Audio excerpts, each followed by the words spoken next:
Thank you. Yogesh in Pinner, you're on the radio. Yogesh, what are you going to tell me? Good morning. Yes, good morning, Nick. We Hello. haven't spoken for a while. Yes, I Just remember wanted to you. wish you and all the listeners a happy Diwali. Happy and, Diwali. It starts today, doesn't it, I believe? Is that correct, sir? it does indeed No, start we'll today, have a wonderful festival. and I just wanted to such a auspicious day that possibly Rishi, being a Hindu, might be appointed as our next Prime Minister.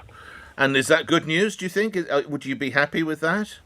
Absolutely good news. I think I accepted when he didn't win, when Liz came along, Right. tried to do the right thing.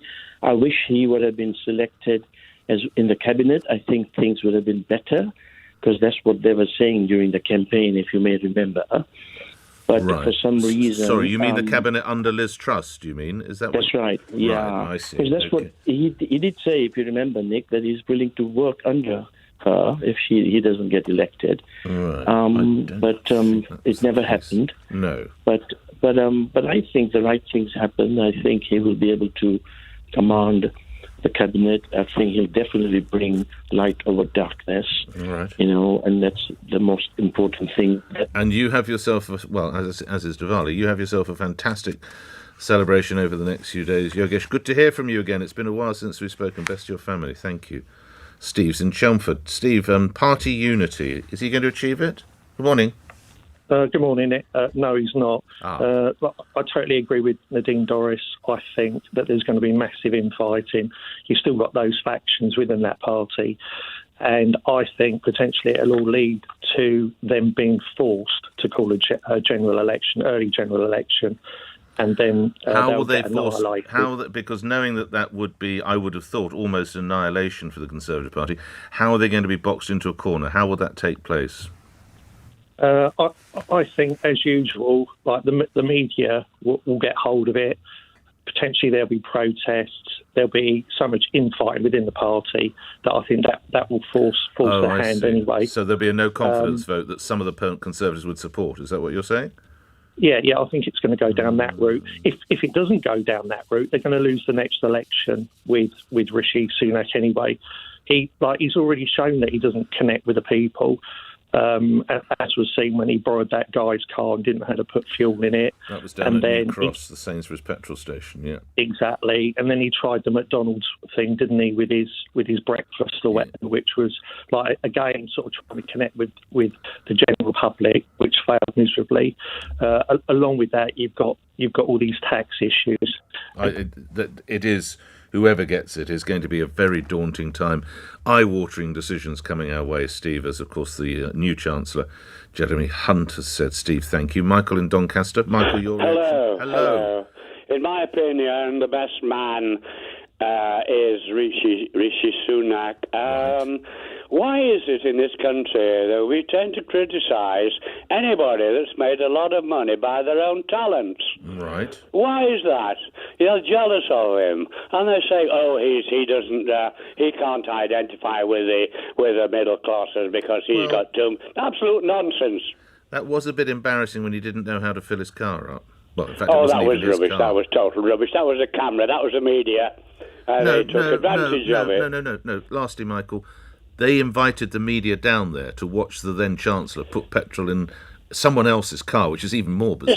So he followed suit. So he followed. Well, he should have said, patter. "This is a load of old cobblers. I'm not doing it. It's a pathetic stunt. I don't want to do it."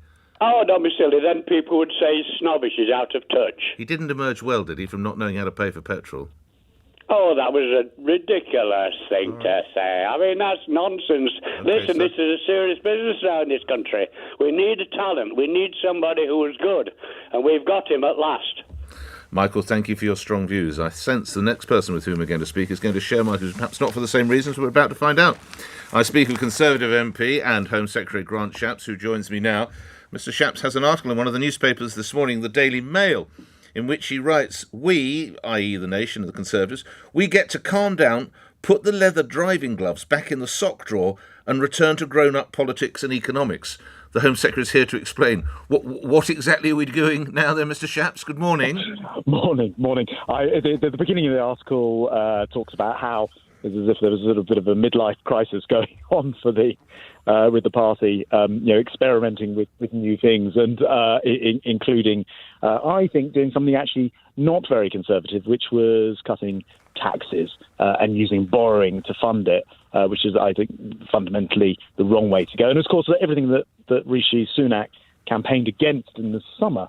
And now, of course, we're moving on from that if Rishi becomes Prime Minister, because he said, putting the finances right is the number one priority, not the afterthought.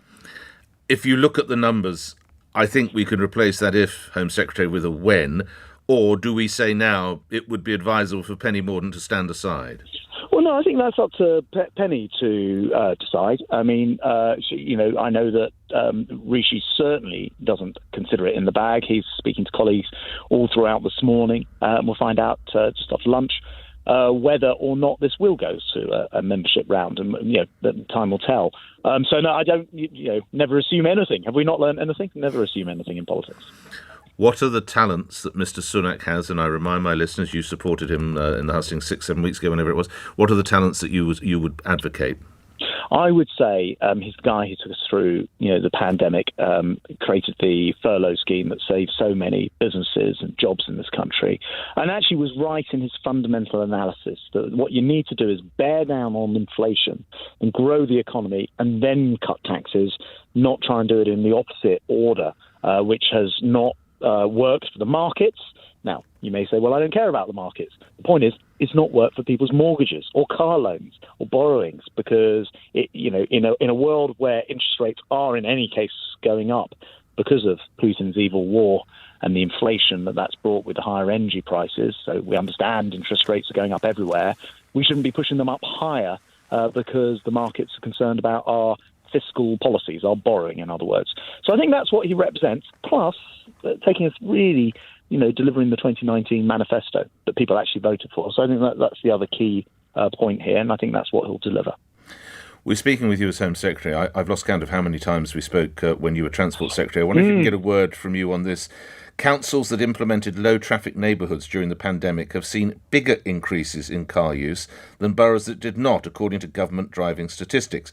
Dozens of so-called LTNs, which use bollards, planters or camera enforcement to block through traffic, were introduced in 2020.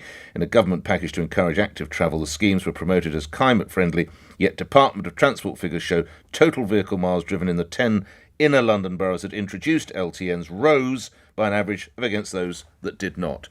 Can we agree that the LTNs need to be reviewed? It was not the storming success everyone hoped it would be. Well, I said all along with these that it's horses for courses. You've got to put them in a way which, A, carries the local population, and B, doesn't, for example, create problems for emergency services and the other things that actually I'm, as Home Secretary, concerned about as well. And so it was never a prescription that they go in everywhere under all circumstances. It was always meant to be done with local consultation. Now, where they've worked, I should say, you get some very positive feedback. So a lot of who doesn't want to live if you're in the street with calmer traffic. Perhaps you've got kids, maybe they walk to school, and of course it's great pleasure. However, I've never believed in the sort of wholesale implementation in a sort of zealot kind of fashion. And of course, what we were dealing with during coronavirus itself, when the space was required, because you couldn't have crowded areas, is very different to today, when, thank goodness, because of the vaccine, we've managed to get life back to normal. So, horses for courses is what I'd say there. It's refreshing to hear Home Secretary accept that there could be issues with emergency service vehicles. What do you plan to do about that, Mr. Shapps? Well, again, actually, for local areas, and I really encourage them to look at the implementation and see if it's working. And this is the other thing, which we'd said all along, don't just do these things blindly. Take your population with you. Some places, they really do work. Actually, it's turned certain areas of London into thriving, where perhaps there are restaurants with chairs out and tables on the street, and it turned into, particularly during the summer, thriving areas. But it's not right to do these things wholesale, as if, to hell with finding out what people actually need or want, we'll just implement these things. That's not the right way to do it. And so I think very important that the emergency services that I'm responsible for as Home Secretary. The local populations are taken along with these things, and where they don't work, don't keep them. I mean, as simple as that. Lastly, you mentioned your term as Home Secretary. Will you be staying as Home Secretary? Have you had a conversation with Mr. Sunak about that? No, I have not. First of all, he's got to win. He's taking nothing for granted there. And secondly, he will want a free hand to be able to form the government that he wants to create. And I think it's very important that he does that. And actually also very important not to repeat any errors of narrowing it down only to, I did support him, but, what you want are the people who are the best and most talented. And he should have a free hand to be able to do that. So, first of all, let's see if he wins. Secondly, let him get on with the job. But you're ready to serve if asked?